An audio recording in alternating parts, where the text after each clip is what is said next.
What do you do when somebody say, hey, check it out? Hey, Don't check it out. Don't check it out. Hold on, wait. Hey, never check it out. You ain't gotta say no more. Options for you. Don't check it out. Options. A was run like hell, or B, check the shit out. Just don't check it out. Just don't check it out. Don't even run, bro. Just don't check it out. When they say check it out, don't check nothing out.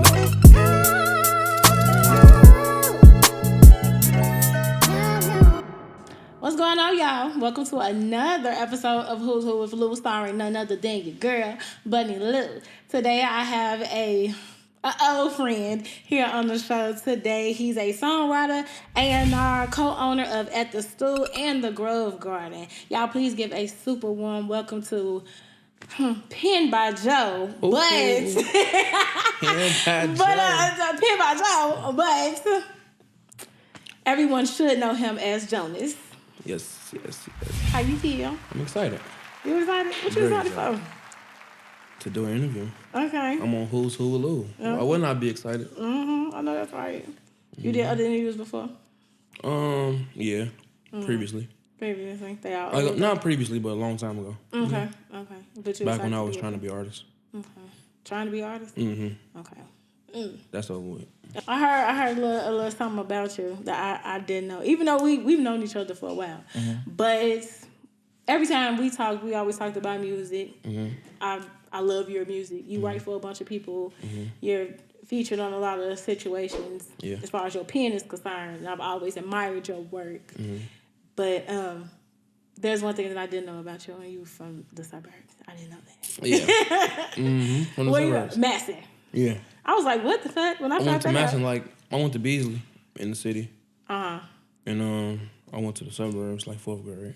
4th grade. Yeah. So basically, you from out there, though. Yeah.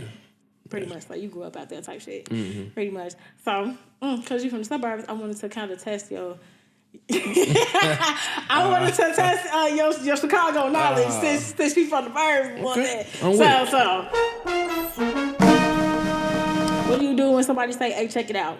Hey, don't check it out.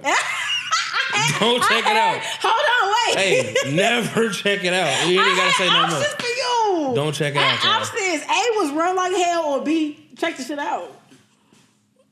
Just don't check it out. Just don't check it out. Don't even run, bro. Just don't check it out. When they say check it out, don't check nothing out. What be happening when motherfuckers say, hey, check that shit out? For the they people that don't know. They probably trying to rob you. Mm-hmm. Ask you for a couple dollars. Mm-hmm. Or they gonna be like, loud. Mm-hmm. Like, ain't nobody want your weed, bro. Like, we cool. Okay. Don't check it out. Okay, you got that. What street is the 9 called? 79th. Oh, okay. You can't be like that. We don't call it soda. We call it... Pop. Okay. What do we call it? EBT card. Link. Okay. Oh, you fast. Huh? You get to it. This 2-man Chicago rap group created a song called Chicago. What's their name? Called Chicago? Yeah. You don't remember? It's called Chicago. It's a 2-man rap group. They from Chicago? They from Chicago. They got a song called Chicago. It was popular. This like 2010. All right, I'm going to have to take your card. I'm going to give you the answer. LEP Bogus Boys. LEP, yeah, that's Big Bro now. But you don't remember the damn song? I don't remember that song. No, I don't. I never listened to their music. Okay. This would be easy. What's a BOM? Me. Okay. A big old nigga. But what is it, though, for people that don't know? A big old nigga. Okay, period. Big guy. Chubby guy. Okay, chubby guy. So you're a BOM? For sure. You one of the originals? Yeah, I'm running the originals, for sure. Definitely. I take that. I take pride in that, for sure. Okay. For sure. I like that for you. Okay. Last question. What airport do Chicago people hate going to? O'Hare. Okay. O'Hare is a oh no. Motherfucker ask for a ride. Oh no. Oh no? They call you ask for a ride from O'Hare. Oh no. It's not good. Can't do it. Not happening. I don't have a problem going to O'Hare. I don't see why everybody don't like going to O'Hare. Like, I guess because I like driving, so I just be... Because it's like, why did you choose to fly to O'Hare? Like, what made you choose that? Like, because that's usually the airport with the cheapest flights. You ain't realize that? I mean, I fly Southwest. Okay. So I ain't know. Oh, you be the free check bag shit? Yeah, I need to. I be flying with a lot of shit. Yeah, I feel that. But I don't know. They tickets be a little too high for me, so shit, I'll just be flying Delta and everything. But I feel that though. But O'Hare is crazy. I like O'Hare. I don't know about y'all. Too crazy. Y'all, so. All right, well, basically you passed. So you just didn't get one, but you passed. What's that, Chicago card? Yeah. All right, you locked in. I'll fuck with the right. Okay. But you passed, so you pretty much, sure. you got your Chicago card or whatever. That's cool. Okay, but like I said originally, you are from Madison. Mm-hmm. But it's a lot of studios out there, like in the suburb area type shit. No, not for real. My homie Will Mass, he always had a studio in his basement. His OG got built out for him. We was like in freshman, sophomore year or something. And I always recorded with him. I ain't started coming to the studio for real for a while. Then anytime I went to the studio, it was downtown. Or like Ceramac, Pressure Point studios like that. But in the burbs, I don't know about no studios in the burbs for real. Well, just like Evian, shit like that. Oh, yeah. Where did you get your... Because I did a little research on you, and you had a lot of influence on Juice WRLD and his type music. Rest in peace to him. So how did that come about? Man, it's a crazy story. Actually, I went to school with Juice big cousin Sean, with Beezy, and he was just like always like, man, bro, I want to get you in the studio with my little cousin. And at the time, I was just doing too much, just moving around, just not really taking nothing serious, and so I didn't never link up with him. And so happened to be that his cousin was Juice, and he was also saying like, it was like like a Black Friday day or something at Orland Mall. I went shopping, and I guess I seen Sean. He seen me, and the little kid was with him. I guess it was Juice at the time. He's like, man, bro. When we walked off, he was like, Juice was like tripping about how Sean knew me, because he was like, I used to watch his AZ videos, listen to his music on SoundCloud. And then I had met him in my barber crib, and he rapped for me for like 2 hours straight. Damn. And then like 30 days later, his freestyle used to be crazy. So yeah, I'm already knowing. For sure. Then like 30 days later, he was famous. Wow. What did y'all work on while he was still with us? He had worked at ATS. A few times with Oz. Oz got a lot of songs with him, but I never really got a chance to really work with him for real. Times I did see him, he was just like, what up? It was real quick. Everybody moving around busy, but Don Rob and Oz definitely got a lot of work in with him before, for sure. And ATS is at the studio, and that was where you were recording, and you were pretty much there being like... Yeah, I've been recording at ATS since 2017, like June 2017. And then since then, that's the only studio I've been going to in Chicago. Yeah. Well, after you had left Chicago, well, you were an artist previously before you started writing for other people and everything. But you're no longer an artist. You said that earlier. Nah. Why? Why is that? I mean, because, I don't know, I don't know. I really ain't got the passion to be an artist. It's more like I'm trying to play back office. Okay. Just really be in a business for real. Because I kind of want to be able to provide something that I needed when I was 21, 22. Like somebody who knew the business and can provide opportunities for people. So now that I just turned 30 in January, it's just like, I've been feeling like I'm going to do it, but now lately it's just more meaningful, more of a purpose. What year did you go out to LA? In 2020, like right when COVID hit. And where were you personally when you went out to LA? Because that's a huge leap, coming from Chicago, doing music, and you just decided to just go to LA? I went to LA with like 7 outfits. It was really I was supposed to go for a couple days. But it just turned into me staying until I got back this year. So, I came back and forth a few times, but I'm really back for good now. But what did you accomplish in LA? Because when you were out there, I saw you were posting a lot, and you were saying basically how you wanted to create a label, be out there in LA with a bunch of artists, and do a studio situation. So, what were you doing in LA, and did anything work out for you out there? I'm gonna say I probably had more fun than anything, but all the fun I did had it accounted for something. Like it just LA kind of set up like that to where you got a network.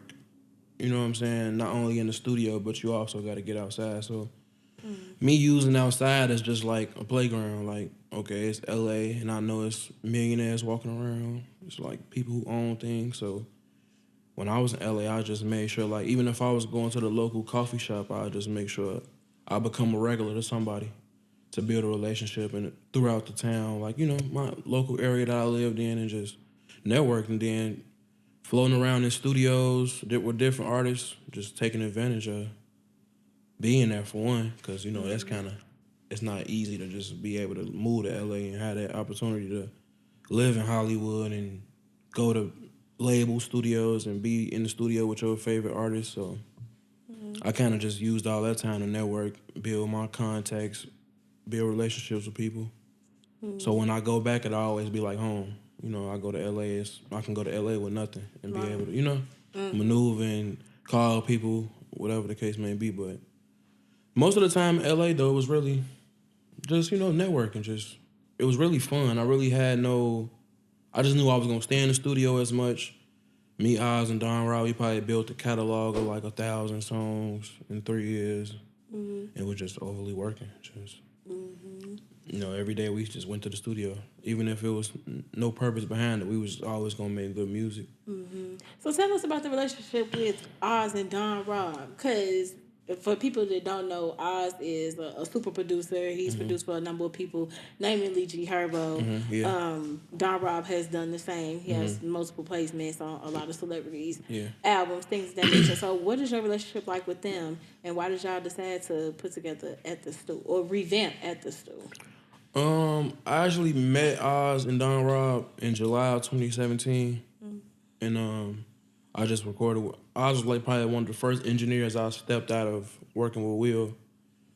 It was like I linked up with him. We made a crazy song. Then the next day I had a session at ATS, and I was going up there with my homie Bama, and I'm like, man, bro, we need an engineer. So Oz came up there, and then Oz got they just offer Oz, like, you want to work here, bro? Like, you know, Right. we be interned, and the next day Oz was locked in at ATS. And ever since then, it's just been me, Oz, and Don Rob, really just going city to city. Just we all three of us got the same goal, you know. And that was kind of rare to find people who gonna have the same goal and the same drive as you. And I know they just as thirsty as I am, you know what I'm saying? So it all work out, you know what I'm saying? And we all got mutual friends. Everybody know. You know, we all came up during the drill scene, like around that time, 2012, 2014, with different artists. They was working with Baby them. So it all kind of just, you know, it was kind of like it was supposed to happen type thing when I met Oz and Don Rob. And ever since then, we just been moving like bosses, you know, just trying to, everywhere we go, we kind of made the city ours. We went to Atlanta in 2020, and did the same thing. Got a studio, just got a camp of people who, like pianists, whoever, and just build catalog. That's all we did everywhere we went. Just made a ton of music, ton of networking, just, you know. Was y'all was to ultimately come back here to Chicago and revamp a studio? Because y'all could have did it anywhere, like you said, y'all was in LA, y'all was in Atlanta. Yeah. Y'all could have stayed camped and stationary anywhere, but y'all decided to come back to Chicago. So why y'all decided to come back and revamp At the Stew? Because I feel like, you know, in LA, Atlanta, New York, you got to go out there and you got to make them people love you. You know what I'm saying? Chicago, they already love us. So it's just much easier to do it right here at the crib. You know, we gained a lot of knowledge and be able to come back home and provide the same knowledge we got. Rather, we was outside spending our money doing whatever we had to do to get the knowledge, we able to come back and just, you know, kind of give it to people who would take heed of of the knowledge, you know, in a good way, not waste it. We willing to give it away for free. We just want to be able to create a space and opportunity for, you know, people to be able to bring their music and pull up like, bro, I got this hot EP I want to distribute. You know, shout out to Lenny and G. Like, we all in cahoots right now to start a distribution company. Well, it's already started. Lenny and G, they already got it going, and we just trying to provide real label services in Chicago because there's not none here. Like, people that's doing it at the top tier of, you know what I'm saying, of marketing and even entertainment lawyers. it's not a lot of it in Chicago. So we just trying to be the first. Not if we not the first, we kind of just want to be the ones who do it right. What would differentiate you guys' goal as far as being a label versus the other Chicago labels that have already been pretty much established here in the city? Just being able to come to one building, you know what I'm saying, and be able to get everything you need done from the first sound of the beat to getting it on all streaming platforms. Like from top to bottom, we'll be able to do everything for you in this one house. You know what I'm saying? Mm-hmm. So that's our main goal, to be able to have people come to one place. You know what I'm saying? And be able to get everything they done. Everything they need done for it, whether it's for a certain price or, you know what I'm saying, it's a friend of ours. We want to be able to have it to give to people who need it. That's the main goal for sure. Because, I mean, I feel like a lot of people have done it, but I think a lot of people kind of, I don't know, took the wrong initiative. Because it's What's like... the wrong initiative? Kind of wanting to be noticed before they even thought about it, you know, before it even started working. People just wanted to be noticed for doing something before they knew it was going to work. And we kind of took years and years and years to make sure that it's working before we could provide the service to somebody. It's like, you know, we made our own prototype, you know what I'm saying, and make sure we used it on ourselves or artists that's close to us already, and getting them signed the deals and things like that before we can even say like, hey, we can get you a deal. Even though that's not our motive, we never would say that. But anything, I don't care if a kid say he want 1 million streams, I don't want to be able to say I could give you 1 million streams or help you get 1 million streams if I can't do it. Mm-hmm. So we want to make sure everything worked. And what didn't work for you as an artist that you want to work for the newcomers that you are looking to? I mean, honestly, I was in my own way. I'm gonna be real. It's the first thing I feel like people should do if they trying to do it is make sure you right within yourself. You know what I'm saying? And confident in yourself and what you want to do. Because I was just, I mean, it was kind of hard. Like, basically, you know, always kind of being like the cool guy. You know, I never had a need to overdo it in moments when I should have. Like when it was opportunity, I was too cool about certain things. You know what I'm saying? Because I felt like I don't need to do that. I don't need to go perform on that show. They not paying me or things like that. So that mindset kind of had me like set back in a lot of situations and just not being disciplined. I feel like the first thing you should do is be disciplined. And then I think after that, you know, once you give something 90 days, 120 days, you could be great at it. You know what I'm saying? So I just feel like anybody that's upcoming, just make sure you really want to do it. And you willing to take the steps to do it. Because if not, it's just, you'll probably piss yourself off. And then you'll be blaming it on everything else. Because, you know, it's like, you know, a train can only go as fast as you drive it. You know what I'm saying? If you the captain of the ship, bro, I'm not finna do the most. And you know, half-stepping in your own career. I don't care what manager you get. If they don't have nothing to manage, it's no purpose of their job. You know what I'm saying? So you got to really kind of be on your P's and Q's and really work and be willing to work. We don't have much of artist development anymore as far as music is concerned. So do you suggest that an artist like already have their shit together before they come to y'all, or y'all are like willing to, look, we gonna help you, we gonna do this, I'm willing to, like, it's like, you know, sometimes it's kind of rare to get the full package when you meet an artist. Like, it's kind of rare for somebody to have everything they need. The talent, the star power, the personality is kind of rare. So if somebody just talented, I'm not going to say we can make them cool, but we can kind of like empower whoever they already are and just, you know, make that a little cool. We're not going to change them. We just, you know, try to make him or her feel confident in who they are and what they look like no matter what. If they talented, you can go. Like, you know, it's all type of people out here do this. So it's not like you ain't got to just be the prettiest woman or the guy with the six-pack to be like, you know, to be accepted. You can really, if you talented, you talented. You can't beat talent. Because a lot of people that look good and, you know, got the looks just can't make a song for nothing. Right. Is that when you came in, when you started writing for people? Yeah, I kind of started writing for people because I just kind of really wanted to hear my songs in different people's voices. After I knew I wasn't gonna put them out myself, I was just like, you can have this, bro. It started off with me just like giving out songs, like, and then back then just working with a lot of people that came up in the city and working with them and just giving away hooks, not even knowing the business for real, like before streaming was even out. So yeah, that's why I kind of came to play. I just wanted to, I don't know, I just wanted to be able to still hear myself, you know what I'm saying? Rather than somebody else doing a song, I kind of would love to just have a song out knowing I wrote it. I feel more of a purpose than I ever have, though. I've been doing music for forever, but it took me to like last year to really feel like, all right, now I got a purpose, because it's beyond me now. I'm not just worried about me being an artist. I'm kind of like trying to turn everybody up. You know what I'm saying? That's around me, and we all doing it for each other. Like, you know, everybody go in rooms and we speak upon each other.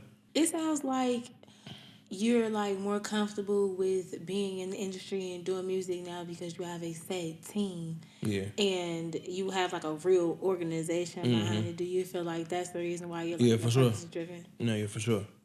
Because it's cool when you think you could do it by yourself, but it's like once you got like 10, 15, 20, 30 people around you and y'all all got the same goal, even though we all may have different jobs, but we all trying to get rich. You know what I'm saying? We all trying to get passive income out of entertainment. Rather it's behind the camera, rather it's somebody doing makeup, you know what I'm saying? Rather it's somebody braiding hair, whatever the case may be. Everybody around us got the same goal. So we all work as a force. You know, it's kind of almost impossible not to win. You know what I'm saying? I am curious though, this is my last question, but I'm curious on your take with AI right now. Where do you think that will place artists in the next couple of years? Because everybody acting like it's a really big deal. I mean, people acting like it's a big deal because they want people to think that, but at the end of the day, fans want to see a physical person. So that AI shit cool, but it's like, you know, people still want to see Chief Keef in real life. You know, they still want to see who they love in real life. All that fake. It's cool, though. I like it. I like the fun things they doing with it, like making fake diss tracks and all that. I like it. It's funny, but AI cool. I feel like, you know, it probably make people more lazy, but other than that, I ain't really too worried about AI. Me too worried about that. Ain't too worried about those songwriters and shit taking AI don't have feelings, you know? If they want an AI to write me a song, it's going to be cool because it's like whatever, but it's not going to be no feeling behind it. Very robotic, very not real. So. Period. Tell the people where they can reach you at, where they can reach at the stool, and if they want to drop bad, record some shit. Yeah, anything. you can hit me on Instagram, RealJoBro_, and you can book ATS through me. So everything, you just hit me, I'll be able to get you in ATS or with Oz or with Don Rob. Or get you a video from Drew. Call me. I'm everybody's manager. For sure. Sign to a nigga for sure. Again, this is Bunny Liiu with Who's Who Liiu, and our special guest today is JoBro or Jonas. And we out.